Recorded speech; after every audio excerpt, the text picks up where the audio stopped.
children, so this is my review for Miss Peregrine's Home for Particular Children. There's not going to be any spoilers in this movie for obvious reasons. First things first, I'm not going to lie, when this movie came out, I pretty much thought that 20th Century Fox was going to kind of mold it into another version of X-Men. I can happily report that they didn't completely do that with this movie. They tempered on it. I think they tried to touch on it and then they slowly backed away. And I think you could see some of that in this movie where they were going there and then there was like a pullback. Only because the stories are, you can compare these two stories as being the same thing, but if you come from the books, they couldn't be further apart, you know what I mean? So I think they touched on it, but they didn't quite go there. So a couple of things. First things first, Eva Green and Samuel L. Jackson saved the movie. Well, let me start at the beginning. I'll get there in like 2 seconds. So the story starts with Jake, and he ends up finding this home for particular children, and then he realizes, you know, he's not as normal as he seems. He's one of them. That's a very broad sense of the plot, so I don't give away too much. I like Asa Butterfield, but I didn't like Asa Butterfield in this movie. I just didn't think he did Jake justice from the books. I felt like he was just a little too monotone. And I get that, you know, this is who the character is, but I kind of almost felt too like in the books, like there was a little bit more of Jake, there's more apprehension in Jake than there was in this character. And I think he came off in the movie as just very much like a drone, and a little dull. And whereas in the book he was kind of coming to terms with, you know, is this, you know, I don't belong in my life at home. Is this where I belong? Is this who I really am? You know, and kind of just, I didn't really feel like it was very symbiotic between like the character in the book and like the character in this movie. I felt like he was just more very like, I'm here, okay, let me make the best of it. In the movie, where that didn't really translate too well. First half of the movie is coming to terms with Jake, the character. The second half of the film, it gets a little, it starts to wane. And you would think this would be the part where they would, and it starts to wane and there are a ton of plot holes.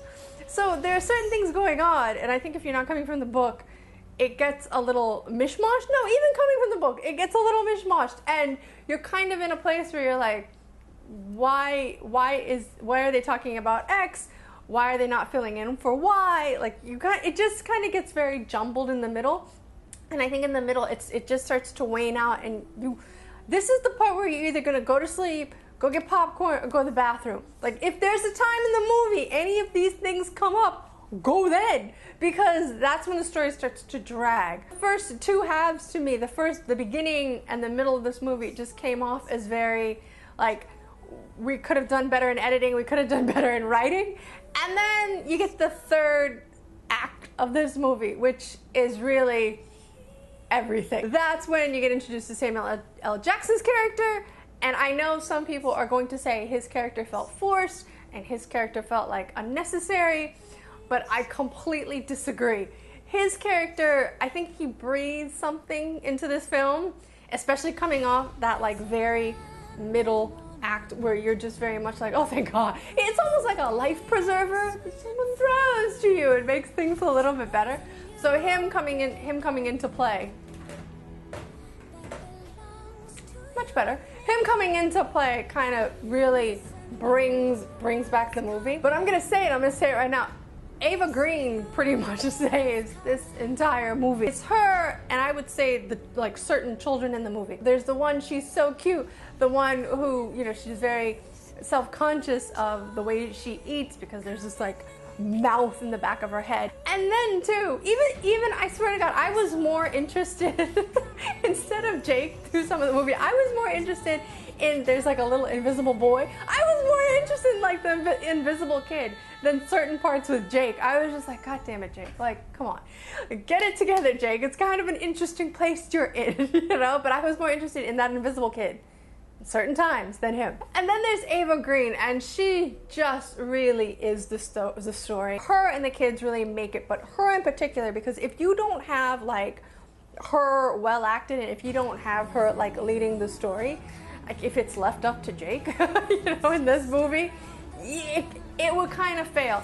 She breathes in, I wouldn't even compare her to Xavier at all.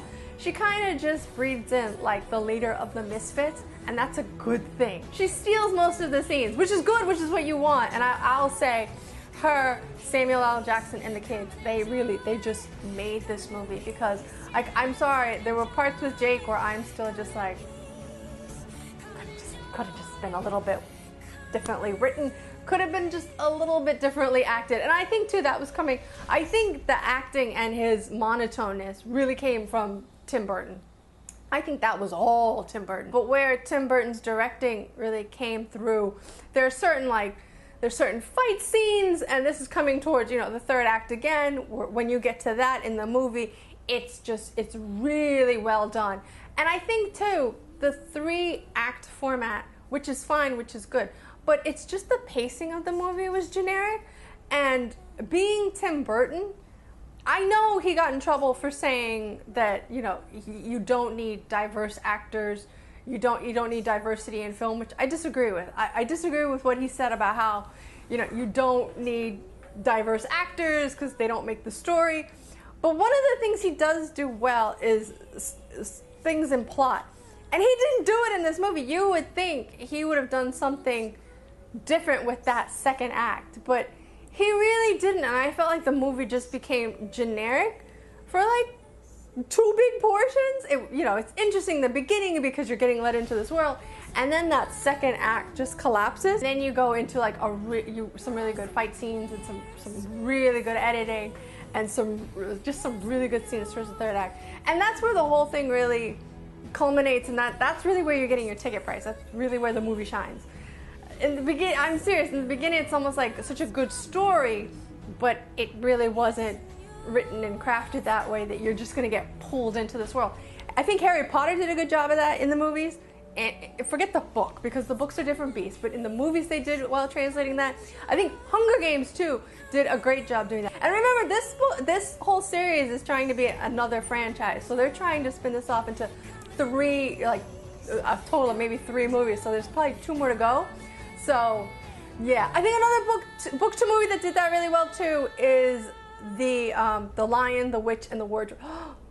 That's just in a different league though, so do not expect that craftsmanship in this movie. But you would think with Tim Burton you get more meat, especially in that, like, in the middle of the movie. It's kind of sad. So who is going to see this movie? I definitely think if you're coming off the book, you're going to want to see this. I think I don't know if I wouldn't really say tween. I would say anybody that enjoyed the book would want to see this, and you would want to see how the world translates. Who else would want to see this? Yeah, it's for a particular age, I think too. I think they're pinning on a certain like tween demographic. Fine, I hate that word, but fine, for a certain demographic. Pre-teen's a better word. Fine.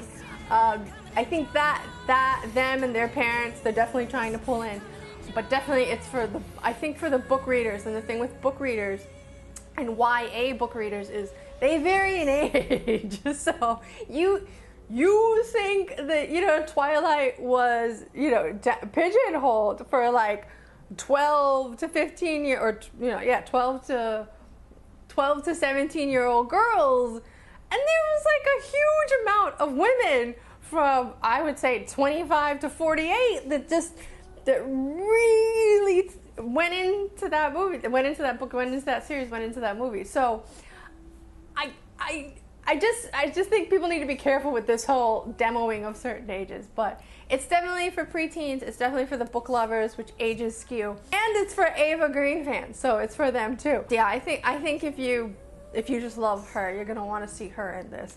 But I think it's more concentrated towards the book fans. So on a scale of 1 to 5 Duffies, what do I give this?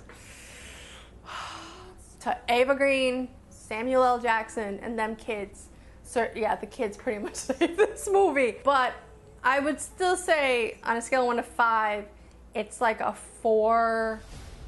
I'd say a strong 4. I can't go higher than a 4, just because that second act and even the beginning, And I think too, because I'm coming from the book, it wasn't crafted. It wasn't crafted in a way it should have been.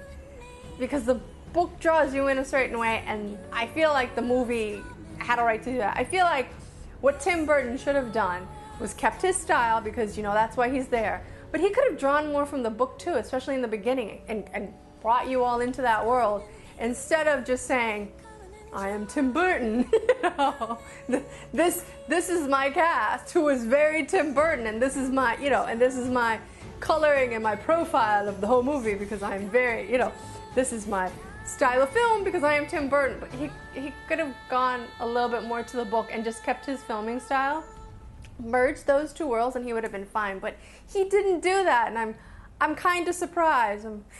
Yeah, because it's not, if you go back to Beetlejuice, if you go back to like 80s Tim Burton, the movie could have been more like that. But that second act just like, it crumbled. It didn't, no. And that's why I'm saying no more than a 4. But I think this one, I think it's still enjoyable, even given, you know, its faults. So let me know if you're gonna go see it. Let me know why. Let me know what you think of it when you do. Alright, you guys, that's it for me. It's got the greatest show on earth. Live long and prosper. I'll talk to you guys later. Bye. Poke. Poke.